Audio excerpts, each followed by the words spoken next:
Good evening, ladies and gentlemen. How's it going? It's me, Comic Crack. I think the microphone is working. What's going on, everybody? It's Sunday, and this afternoon had a chat with Rasa over on her channel.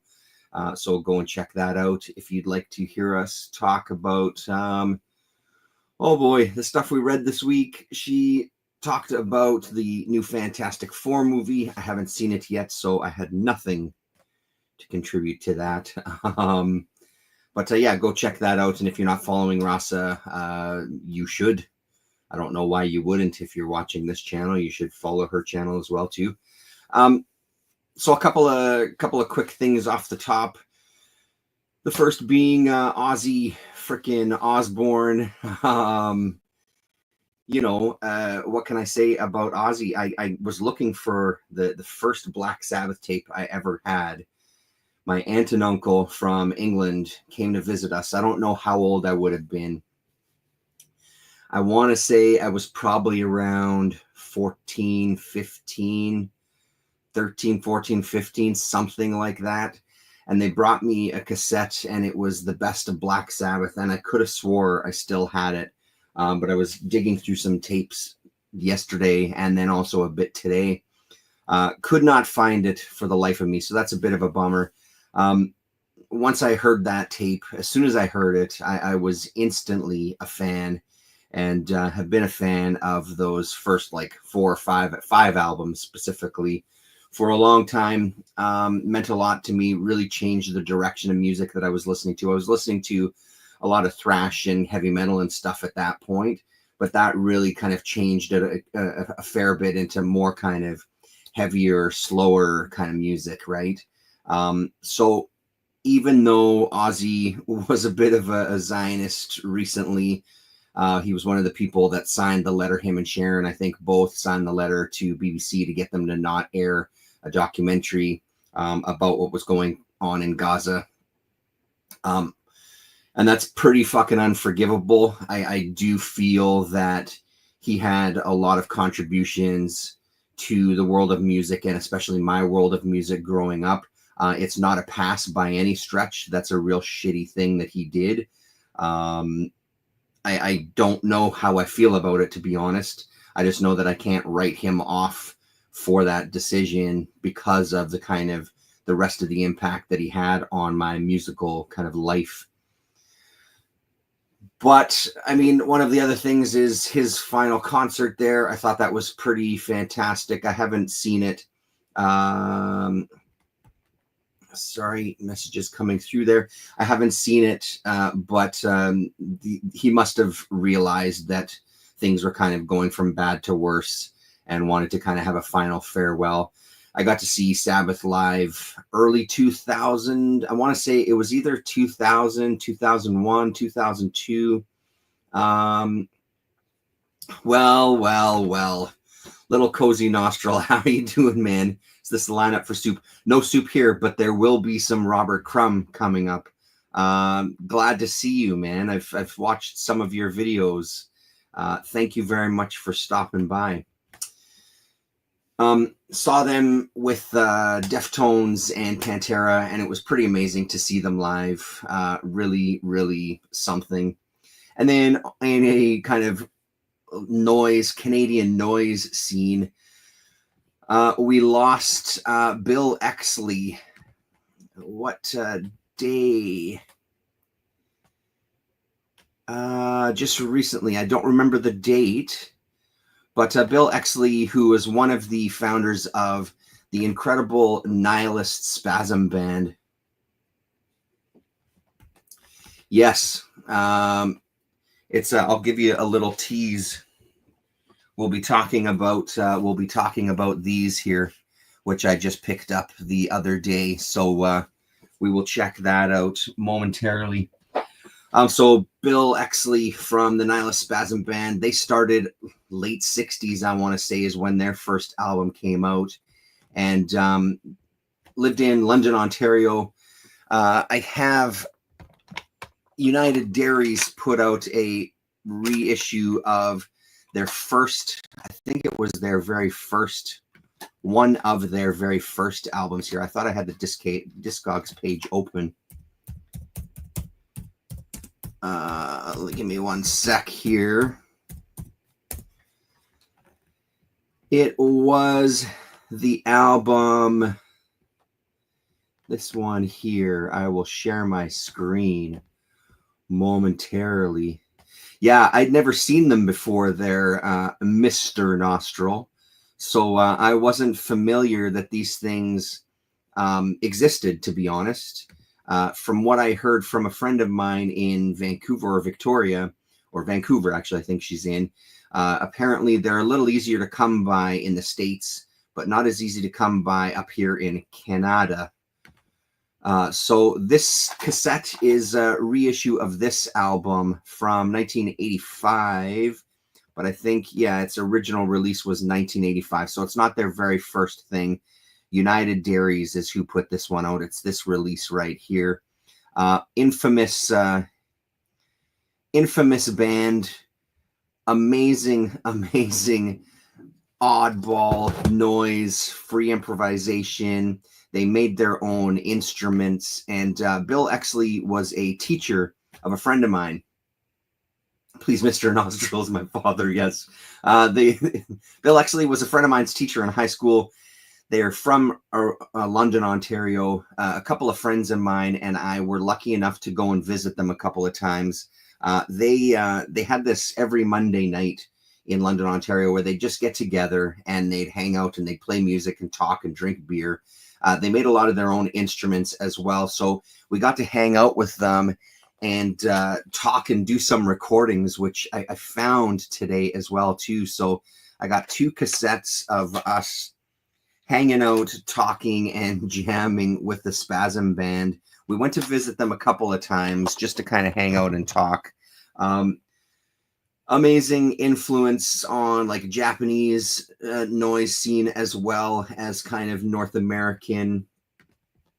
So I put a couple of links to a few things in this description. 2 pieces from Nihilist Spasm band, and then a live show from 1970 of Black Sabbath. So if you want to check any of that stuff out, by all means, go ahead. So with that, why don't we get into talking about stuff? So one of my local comic shops, I'll be in London next week, unfortunately. Is that where you are? No, I'm in Winnipeg, Manitoba is where I am. You're going to be in London, Ontario, where you are. I didn't realize you were Canadian there, Mr. Cozy Nostril. You are a Canuck as well. London's quite a town. It's quite a town. So a local comic shop had some underground comics, Galaxy Comics. He bought a small collection of undergrounds. I bought a stack of them a week or so ago, which I talked about last weekend, including Funny Aminals that has the first mouse appearance in it. I managed to get a copy of that for myself. And these Fritz the Cat minis or strip books, or I'm not exactly sure what to call them. Nova Scotia. Oh, nice. Okay, 401 in Ontario. Nice.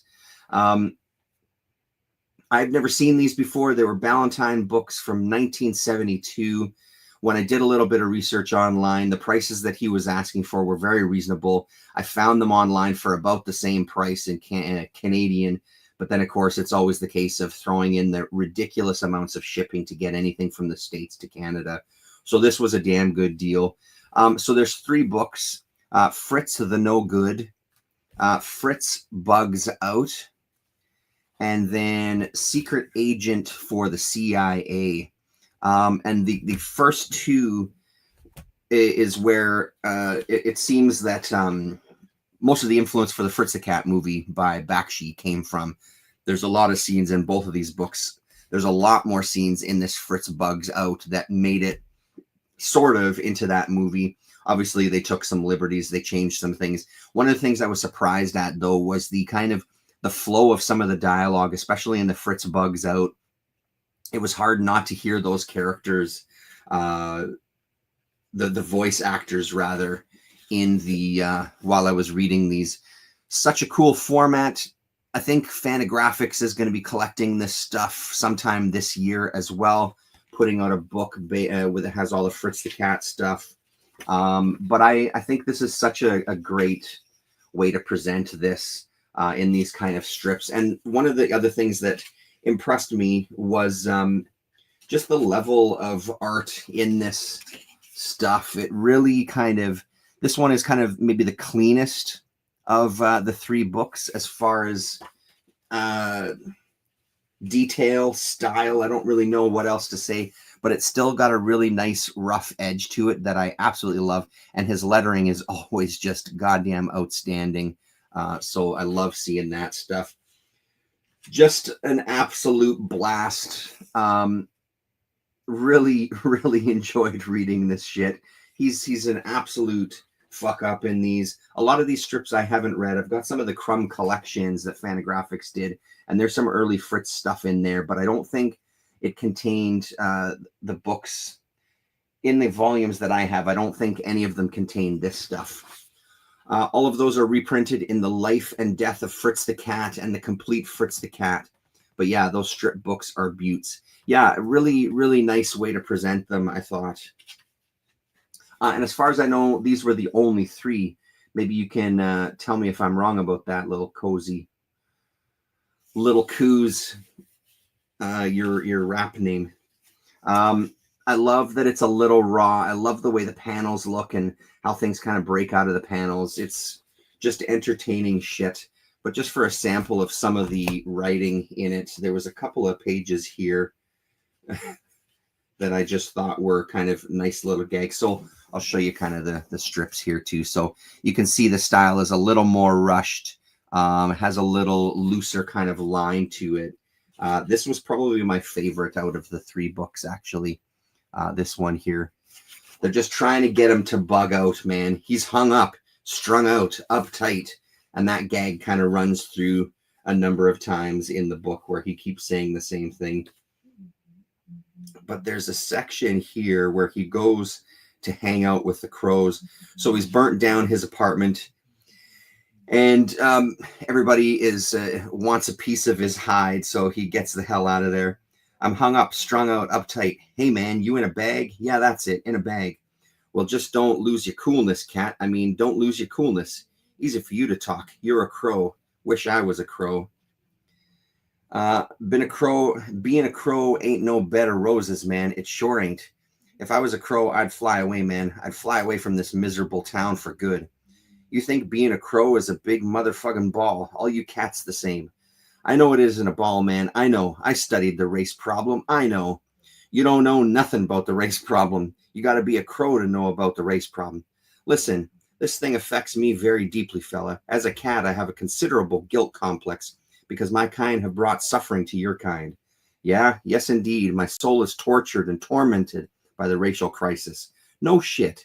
I kid you not, man. Sometimes I really get hung up about it. Uptight, strung out.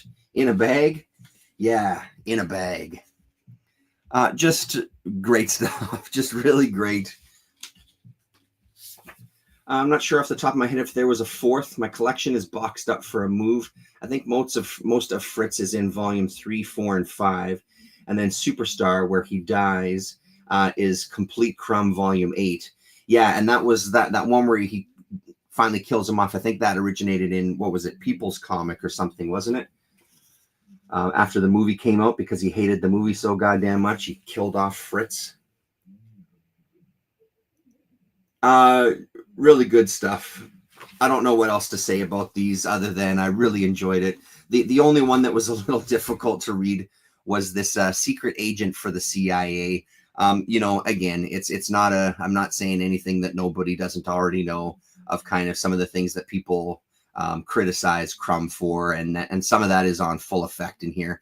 I think the one of the leaders of the Chinese Communist Party is Sting Qi, Ching Qi, I think is what his name is. So pretty just kind of stupid and absolutely doesn't stand the test of time. So this one didn't really do too much for me. The first two were really, really enjoyable though. So I'm glad I got my hands on those ones. We'll put those over there. What else did I read this week? I've started in on Nausicaa. I'm about 60, 70 pages into this, and of course I'm loving it. I've read bits and pieces for a while. Secret Agent is the weakest of the Longford stories. Yeah, it 100% is. And I would say if anybody's interested in getting these books, or if they see them, you can give that one a pass, and you won't be missing much. I've read bits and pieces of this, and of course I've seen the movie a number of times. I was watching Rowley Zero, is that his name? I'm blanking on his name right now. And he was looking at a French edition of MOEBIUS stuff. It's amazing to me the similarities or the influence, I guess, that MOEBIUS had on people, Miyazaki being one of them. You can see some MOEBIUS style in Miyazaki's artwork, especially in this. You can see some of that influence in Akira even, but I would say that Miyazaki has a fair bit of MOEBIUS influence in his work. I'm loving this. I can't wait to read the whole thing. I'm reading just a small chunk every day. Gonna eventually make my way through the 2 fat volumes here, but this is really damn good. It's one of my favorite Miyazaki movies for sure. This one has a bunch of stuff contained in it that didn't make it to the movie because of how long the story is. I've been hunting for the single issues for the longest time, but they're not easy to come across. MOEBIUS infamously did a poster for one of the issues as well, too, as they kind of became friends later on in their lives. Dan Elson.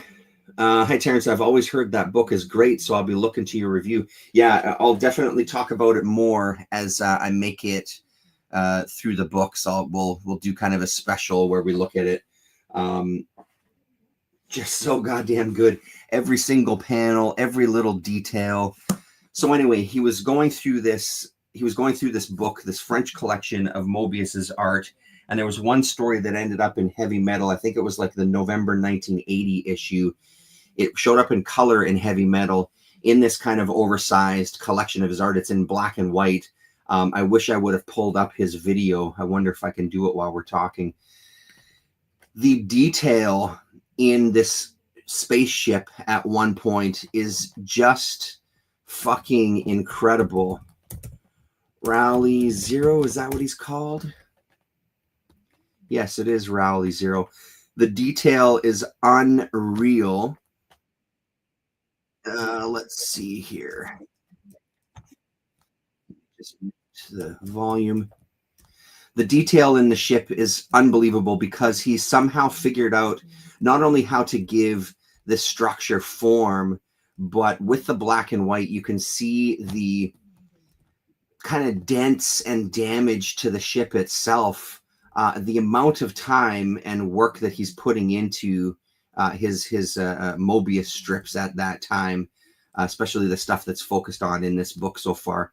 I'm about, 20 minutes into his video. It's a 40-minute video from 2 days ago. If I remember, I'll put the link in the description here, but Rowley Zero is the name of the channel, and it's the complete heavy metal works of MOEBIUS that's put out by Humanoids. So it is all in French, but the reason you're getting a book like this is so you can see that art in a bit of a bigger format. Stand by here. I think I'm getting close to it because I'll just show you from his video. Of course, it also contains things like Arzak and a couple of stories that all of us will have seen a bunch of times, but I'm sure that there's some stuff in here that has only maybe appeared in Metal Hurlant, and I don't know how much of that material showed up eventually in Heavy Metal here in North America. Where the hell is it here? Here we go. This is the page right here. Let's see if he does a little bit more of a close-up. Here we go. So I will share the screen. I'll come back to any comments there that you have. So here's the detail on this ship. Hopefully that's coming through okay. In color, it's a real shame that they decided to change this to color for Heavy Metal here, because this black and white, I know it's probably looking a little fuzzy, a little soft focus here, but just the layering, the cross hatching that takes place to create these dents in this ship. Every time I feel like Moebius is one of those artists that I'll find something or I'll see something that I swear I've never seen him do before. And this is fucking outstanding. Just to see that is a structure. That is a piece of machinery. That is a piece of machinery that has a life, that's seen some damage. It's been traveling through space. These dents and crevices and not quite rounded shapes. It looks like there's like a little bit of a dip in there. It's beautiful, beautiful work. Let's see. I think he also shows there's a bigger ship here as well too. Let's see if I can get to it. And I'll show you that as well. There's a big version on the title page of this story. Here we go. Pause it there. So same thing here in the Heavy Metal magazine. This is not even close to as gorgeous as it is in black and white. Really outstanding work. Again, just giving that heft, giving that weight. It's beautiful, beautiful stuff. So you can find this book on Amazon. Unfortunately, I was looking on the Humanoids website a little bit. I couldn't really see anything. I'm going to try to hunt it down, see if I can get myself a copy of it. Speaking of Moebius, a friend just gifted me this amazing, gigantic hardcover called The Fifth Essence, which is part of the Inkall. It's limited to 999 copies and so big it doesn't fit on any of my shelves. Unbelievable. The Library 88, hello, great books. Wish I still had those Fritz strip books. I did manage to find all of the Nausicaa single issues in a dollar bin a year or so ago. Fucking amazing score. Multiple volumes worth of the single issues. Score indeed. That's amazing. That's a really, really good find. I definitely have not found the issues that I've got in the dollar bin. And I've still got a bunch of gaps. What else did I read? Rasa and I are reading. She's already read Rachel Rising. I just recently got this tome, this softcover omnibus. So I'm about 4 issues in. And of course, I'm loving it. I'd previously read the first 3 trade paperbacks of this and really, really enjoyed it. Finally found a copy of the omnibus at a local comic shop. And I cannot wait.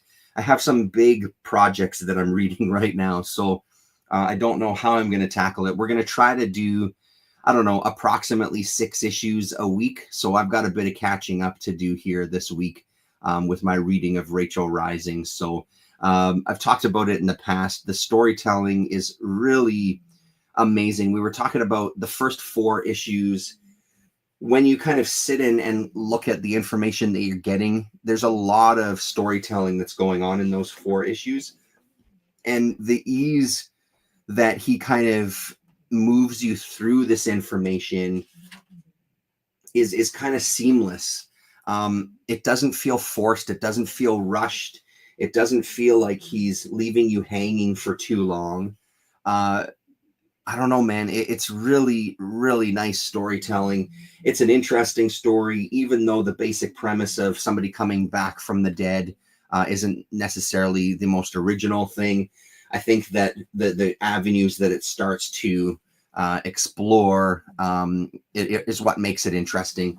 And I've said before, when I first read these volumes, there's an ease of the dialogue that really reminds me of Love and Rockets. These feel like real characters. These feel like real conversations. They feel very natural as well, too. So hell of a book. I'm very much looking forward to reading that whole thing. Still going through. I actually haven't read anything else from the first issue of Metal Hurlant. Still the same place I was last week when we talked about this. I have looked on the website though, and so yeah, there's 4 issues that have so far been talked about. Each of them are going to be like 272 pages, which is very exciting. So each volume is going to be this fucking beefy. All the volumes are going to be in English as well, which is nice. Love it. Right now I'm on. It's kind of a history of Metal Hurlant. the French comic that changed the world. So it's kind of going through the history of how things started, the artists that were involved, some little snippets of interviews and things. So this is damn good reading if you haven't seen it yet. I got a copy of Rachel Rising based on your recommendation. I liked it and want to read more. Crack Attack strikes again. Absolutely. Just ordered my copy of Metal Hurlant today. Can't wait to get it. Excellent. I think you're going to love it, Dan. Like, as much as I enjoyed the newest heavy metal issue, I still haven't finished it. I think this one surpasses that one by kind of a pretty big distance. Mostly because of the way it's laid out. The information that they kind of intersperse with the rest of the story, I thought was really great. So on to the rest of the stuff that I read this week. I picked up the newest issue of Absolute Wonder Woman. The cover caught my eye. This is issue number 10. The cover caught my eye, and the interior art looked pretty good as well. It wasn't a bad story. I don't know if it really captured me. It's tough to kind of come in on issue 10 on a story. Not that it was impossible to kind of follow it, but you do feel like there's been a lot of storytelling that you've missed. This was kind of reminiscent of the New 52 when they were doing some Wonder Woman stuff. But I kind of like the art style. I'll give you the credits here. I don't know if I'd pick up another issue or not. I may look to see about some collected editions, maybe at the library or something when this does come out. As usual with DC, where the fuck are the credits, man? Not at the beginning. Not on the last page. Cool. I mean, that's always handy. Who the fuck would want to tell you who the creators are? There they are on like page 6 or 8 or something. Kelly Thompson is the writer. Hayden Sherman is the artist. And there's for the covers. And the colorist is Jordi Belair. Letterer is Becca Carey. See if I can give you a sample of the art. It's nice looking stuff. There's kind of a J.H. Williams III type of style to it, which I think also brought me back to New 52. I know, wasn't he doing, I can't remember if he was doing the Wonder Woman book or if he was doing the Batwoman book, but that kind of era. There's a little bit of Raphael Grandpa here as well, too, especially in kind of like this flashback scene has some Raphael Grandpa kind of styles to it, to some of the character design. So it was an intriguing issue, to be honest. And even opening it up and having a look again, it catches my attention even more so. I'm not so sure about the coloring for some of this. Like the coloring on that page, for example, doesn't really do wonders. Nothing really pops except those word balloons. So I'm not so sure about that. But either way, I'm glad I gave it a shot. It's nice to kind of dip into some of this stuff every once in a while, even though most of the time it's a bit of a letdown.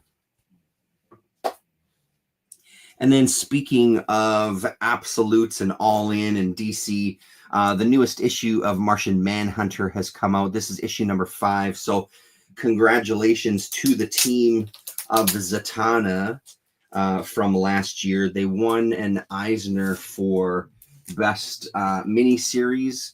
There's been an announcement that Martian Manhunter is going to get extended. I don't know if it was supposed to originally be only a 6-issue miniseries, but the word is that they've allowed them to do some more. So I'm really curious what that's going to look like and how far they're going to go. This was a fantastic issue. It feels like every issue he pushes, Rodriguez pushes his art even more. So there's been a power outage. People's shadows are taking on a life of their own. We're still with this sort of white Martian. We don't know quite how that fits in yet, but people are getting affected and doing some horrible things to each other. There's one shocking moment that actually took me a bit by surprise at how kind of violent it was, even though it was mostly just shadows and insinuated. The color palette on this is incredible. his style is sort of, it's sort of along that Darwin Cook, Bruce Timm sort of end of the cartoony spectrum, but the content is pretty adult and dark. Beautiful layouts. I love these kind of camera angles and stuff looking down. Reminds me kind of like the Spirit, some Spirit stories and things. So one of the storylines, there's a guy who's injecting some treats with some poison and then putting them into stores for random people to take. This was kind of the darkest page of the whole thing. So Martian Manhunter kind of gets a sense of evil that's around them, and they don't make it to this house in time as this father kills his wife and kids and then kills himself. So really, really dark stuff going on here, but in this very poppy, cartoony, black light kind of way. I'm loving this book. I mean, it's hard to say which I enjoyed more. Zatanna was incredible, but I don't know. This one might be edging it out, and Zatanna was one of my favorite reads last year. So I think this is firmly in a place at this point of being one of the best reads of the year for me. And if they continue with it, I'm really curious how long they're going to let them go. 12-issue maxi series would be fantastic. Honestly, this might be fun if it's allowed to kind of go on even longer than that, if they've got enough stories in mind. So our main character gets hit by an ambulance, and it's a couple of psychopaths that are driving it, and they start contemplating how they're going to butcher him, basically. So that's sort of how we leave this issue, that our hero is in jeopardy. And again, those colors are amazing there too. So such a solid book. Really, really enjoying it a hell of a lot. So if you aren't picking it up and that looks intriguing, I imagine there's going to be a trade pretty damn soon once that 6th issue comes out. I'd recommend checking out. And if you haven't read the Zatanna book from last year, I'd highly recommend that one. And again, I'm sure that's in a trade format as well for you to dig into all at once. What else you got? Of course, I've got Usagi Yojimbo, the newest issue. This is the final part. Never read any Martian Manhunter, but I think I'll have to get the collection. The art is amazing. I dug the Zatanna one. Yeah, I hadn't really read any Martian Manhunter before this either. I just know the character from like New Frontier and things like that. So I've got a kind of passing knowledge of the character, but I haven't really read anything. So it's part 5 of the 10,000 Plums, but this is Tabo part 2. And this was a fucking tearjerker, man. I mean, it's Stan Sakai is able to do things in comics with this world and with these characters that kind of continue to be surprising. So this one, it's a group of Christians, so Christians basically, who are going to see this statue of this woman, and she cries every once in a while, and her tears are supposed to have healing powers. So like any good religion, there's a ton of thugs and criminals surrounding it to try to take advantage of the people that are coming on these kind of journeys to go and see this statue. So it starts off with this kind of little band of thugs that are charging people basically admission to kind of pass through their territory to go to see him. They get dispatched really quickly within kind of the 2 pages, which I think is appropriate, considering kind of the low-level criminals that they are. And it's just a really touching story. Everybody there has some sort of ailment, either something that's happening with them, they're going to die soon, they've got some terminal illness. One guy has his son on his shoulders who can't walk, so they're hoping to kind of cure him. And just, I won't go and spoil anything, but it's really a goddamn touching story. And then it's buttoned by the end piece. What he's been doing lately is he's been writing about the history surrounding the story that you just read, which is always fascinating. But we get an extra one this time about his brother Kenneth, who died late 2024, I think. And it's the most goddamn touching thing you've ever read in your life. And kind of this story is dedicated to him. And one of the characters is kind of based on his brother Kenneth as well. And just kind of his good nature and just so goddamn good, man. Usagi is such a good read every single time.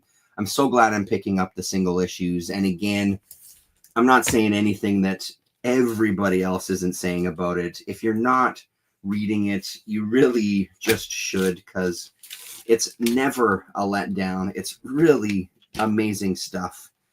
So now we'll see what comes next now that 10,000 Plums storyline is over. We'll see what he has next for us. I'm sure it's going to be great, though. So I love these covers, too. For this series, the colors have been really nice. This is the B cover as well, too. So not a Stan Sakai one. But I thought, especially after I read the story, that cover is pretty exceptional to have for this one. Last week, a couple of books I don't think I talked about. Mothra, Queen of the Monsters. This is a tough read, dude. As much as I like the art, it's almost impenetrable when you're trying to read a story. I don't know if I talked about this last week. Stop me if you've heard this before. I really like the style. I like the use of the page, but the pages are so dense that it really makes it difficult. And also, I mean, shout out to Jared Osborne. Red text on black background. Like, what the fuck are you thinking, man? My eyes are shit as it is. Never mind trying to struggle to read dialogue or narration that when I start reading, I don't have any interest in anyway. So I basically just stopped reading it and just kind of looked through. So this is kind of Mothra being put through some trials, fighting some other monsters, so Mothra can come and kind of battle the big baddie. But as much as I dig this style, and I really, really do, it really is impenetrable as far as any sort of smooth storytelling goes. This is about being bombastic, I think, and larger than life. And again, like, there's barely any white edges in any page on this book. It's kind of edge to edge, corner to corner art throughout the whole damn thing. So I don't know if that's a recommendation or if it's a stay away. I think it's sort of middle ground. It's worth having a flip through, I guess, if you see it on the shelf at your comic shop and see what you feel. Like I said, I'm pretty much stuck into this now with 4 issues in. I'm going to be with it now till the end, which I imagine is coming in a couple of issues. I think this is a 6-issue mini. There's another new Godzilla on the shelf that I had a quick look through and didn't pick it up. There's a little bit of an oversaturation of Godzilla stuff now, if you ask me, but I suppose that's the way it goes. Another one we didn't talk about last week. This is Teenage Mutant Ninja Turtles issue number 10. Yeah, they should have just made it wordless. Absolutely. It may as well be, because most of it, you don't really need to read anything anyway. It's not telling you any, I don't know, deep, dark secrets of life. So the newest Teenage Mutant Ninja Turtles, I had to get the Kevin Eastman cover. They had a couple in stock there, so I grabbed this one. This continues to be kind of a good story. I'm a little nervous, though, about this issue, where it's going to go to. They've all been captured, and we start off with them all in jail, kind of rekindling their friendship and realizing their bond and trying to get over some of the bullshit that they've been dealing with to this point. But it is the Turtles. They are brothers. So as much as that's a nice moment, it doesn't last very long before they start bickering again. Again, with the red fucking background and black, the reverse of Mothra, but still not that easy to see. Casey Jones wakes up in the hospital, and of course the first thing he wants is wears his stick and his mask. We get our kind of, is this the mayor? I think he's this politician, and he has this power to kind of make people do whatever he wants just by using words. So he's kind of going around and enjoying his newfound power and the chaos that it's bringing. So of course he's going to bring the mutants to trial. to kind of make an example out of them. They decide they're going to represent themselves. And this is kind of part of the story where it started getting a little weak, where I don't really know what's going to happen, because it really looks like everything is stacked against them, like a good comic should be. Our heroes, surely they don't have a chance. And sometimes that can be very rewarding. I do trust Jason Aaron, but I do kind of worry that I hope he hasn't written himself into a bit of a corner. And the kind of payoff is worth the wait. I imagine there's going to be another 2 issues, but it does feel like the next issue we're going to close. We're going to close some story elements. I won't show you that last page. I think the next issue, though, is going to really bring things up for kind of like the finale, which I'm sure will be sort of like the aftermath, leading us into, I guess we'll see if there's another arc. If this keeps going past 12, I'm not really sure what the idea is, but it's still pretty fun. I'm definitely going to stick with it. I just feel like this particular issue was a tiny bit of a step down from the last few that we've had. But again, I'll give Rasa full credit. She stuck it out. I backed off after getting the first 4 issues. Then I heard her talk about the next 2 or 3, jumped back onto it, and I'm glad that I did, because it really did pick up. Also in the undergrounds, I picked up a couple of issues of Yellow Dog, and I read through one of them, volume 2, number 13, with another crumb cover here. What was the standout? I'm forgetting what the standout was in this. Yellow Dog is a pretty decent anthology. One of the things I like about some of these anthologies, specifically Yellow Dog and San Francisco comic book, is that there's a lot of artists in here that I've never heard of. Sorry, excuse me. Pardon me. And it's really, some of them can be really hit and miss. I was flipping through issue number 25, and there was more misses than there was hits. And then you come across some Jim Osborne with a strip called Food. Jim Osborne is pretty incredible. DOA was his kind of one-man book. And it was him on the cover on a slab with like booze and cigarettes around him. But I really, really dig his art. This is kind of a nice little story here of this big, what we think is a giant creature that's going to devour this baby. But then just plays a bit with like perspective, and it turns out it's really tiny, and the baby gobbles it up. And then we get Chuck and Bob here, so we get some more crumb if Cozy Nostril is still here. DOA was awesome. Yes, it really was awesome.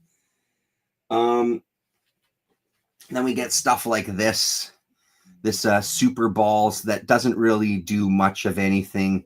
Yeah, it's odd, some of the stuff that makes appearances in these. I guess it's like any genre of comic or any era of cartooning. There's going to be some that just don't stick.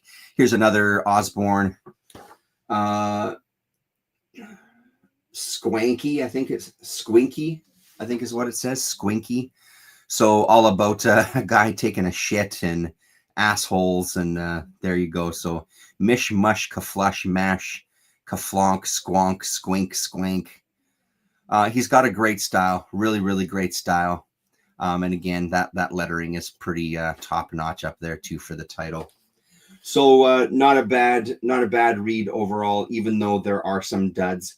I like this one, this Hack Vogrin, the Captain. I have a single issue of the Captain that I've never really read, but reading this one, there's a little bit of David Lynch in here. What was it? The World's Angriest Dog or something that took place in, was it in Cheval Noir, I think? There's kind of like a very simplistic style here, but I do really dig the way this looks. So I've got to pull out that Captain book and maybe give that a closer look. And then at the end, was it in this issue here?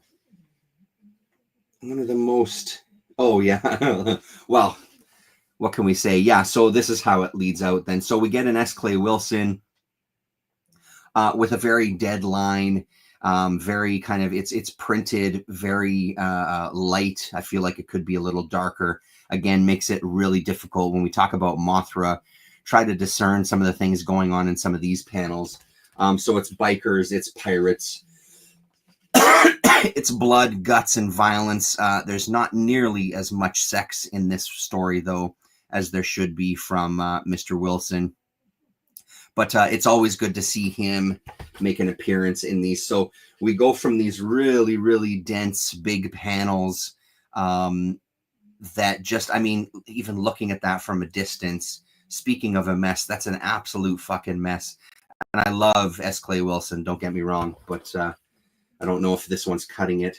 Then we get to this strip that from an artist that I don't think I've ever heard of. Was there even a name? I don't even remember seeing a name on this one. I'd have to look on Comics Joint, actually. But this is unbelievable stuff. I don't know who this is. I thought maybe it was like Geisel or something like that. But that's a little too raw even for him. His stuff is very, it jumps out at you. I don't even know what this is called. Hop Froggin Bible or something like that. The story so far, see Yellow Dogs 7, 8, and 9 to 10. Remember, Hop Frog's machine has reduced all persons over 4 feet to 2 inches. Only dwarfs remain the normal size. Thank God you gave us that. So I'm going to have to go back and look in some of the other issues of Yellow Dog. I don't know if I have all 4 of those that they mentioned here, but I want to give this a bit of a closer look and see who this artist is, because that's pretty amazing looking stuff for a big goddamn mess. On the screen, it almost looks like that Exley strip was printed from the pencils. It, you know, I don't think it was. I can see how you would think that, though, especially on the screen. In person, it's harder to, I mean, it looks a lot different in person. I'll see if I can bring it close and maybe it focuses a little more. I don't think it's going to focus that well, but there's a bit of a closer look at it anyway. Nice score. Like I said, I don't think I have this one. Yellow Dog is not an easy one to find. I'd love to find some of the newspaper sized Yellow Dogs, though, at some point. I think would be great to see that stuff. But even more difficult to find and even more expensive, I imagine. I think that's about it. Thanks very much, everybody, for coming in and tuning in on a Sunday. Dan Elson, always good to see you. Little Cozy Nostril, thanks for stopping by. Library 88, good to see you as well. Next week, I think we'll be back regular time. We're going to have a chat again on my channel, Rasa and myself. Oh, maybe we'll do this, actually. There is a book. Shout out to Colin Blanchett. Maybe let's pull up that page as well, too. It was New York Review of Comics. New York Review of Comics.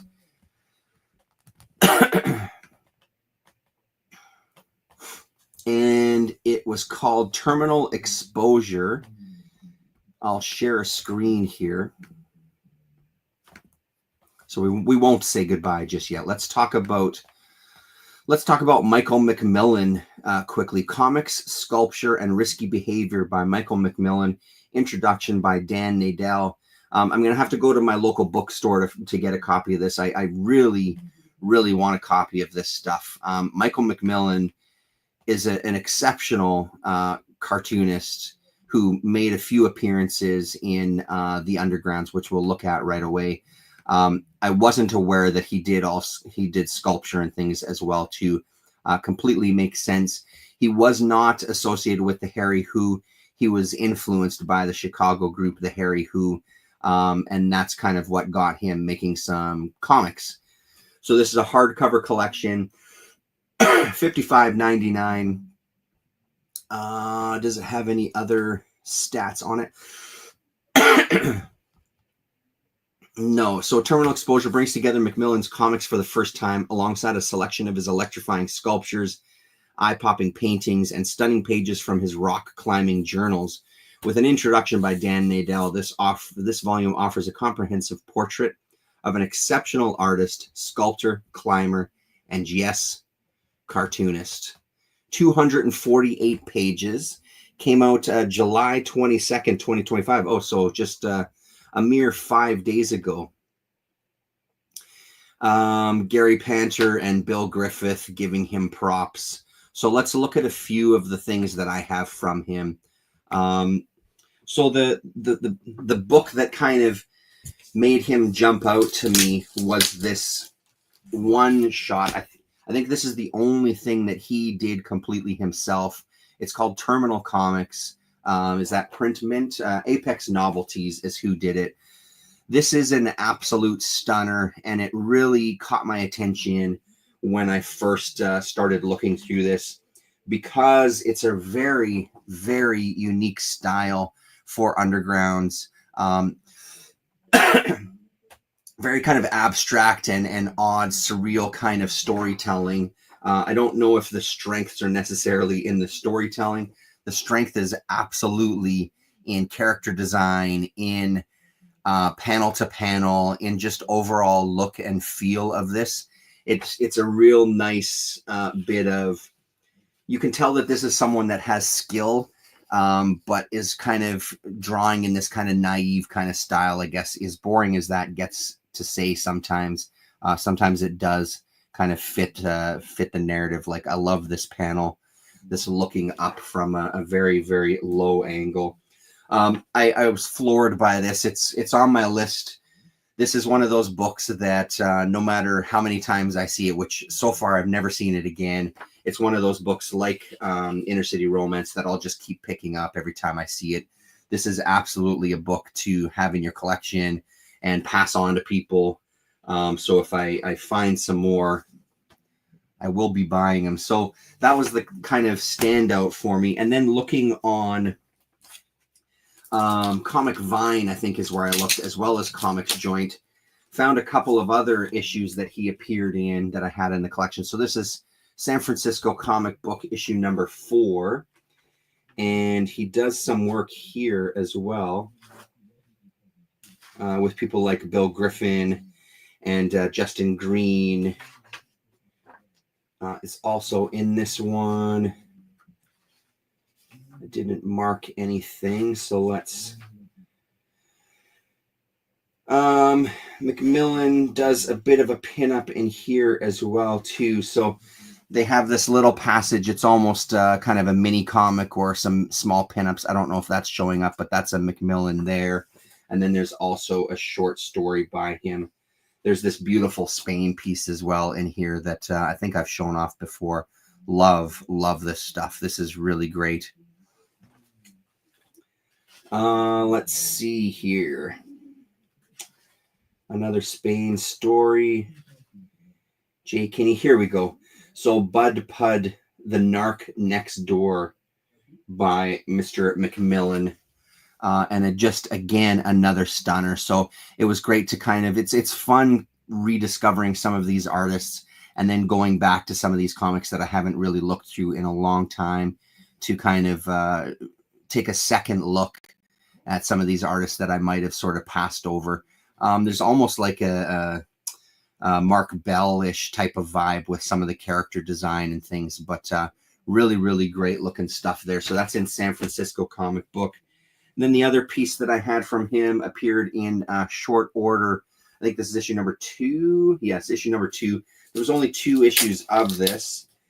He's also in a book called Turned On Cuties, I think, which I thought I had a copy of, but I can't seem to find it. So this is a little bit of an oversized one, too. Almost what I imagine would be maybe more Golden Age size. I've never actually owned a Golden Age book, but I imagine they're about this size. Where is he here? Here we go. So this is Captain Flashlight meets the Short Order Ghoul. And same thing. The difference between this and like Terminal Comics is that Terminal has a lot more, it feels like there's a lot more strips that are utilizing white space. And these kind of short stories here, It's a lot of there's a lot more density to the images and stuff. But again, even in stuff like this, I think that's a really nice look. His inking on this one is beautiful as well too. So amazing artist. Highly recommended you find some stuff by him. And if any of that catches your attention, check out that Terminal Exposure from the New York Review of Comics. Yes, New York Review of Books, but I guess it is their New York Review of Comics imprint, I suppose. So again, shout out to Colin Blanchett from last week for bringing that to my attention. I had no idea that that existed, but that's high on the list now to get my hands on. And with that, that's it. We'll call it a night. Thanks very much, everybody, for watching. And check out some links. Check out the Nihilist Spasm band. Rest in peace, Ozzy. Rest in peace, Bill Exley. And we'll talk to you later, peeps.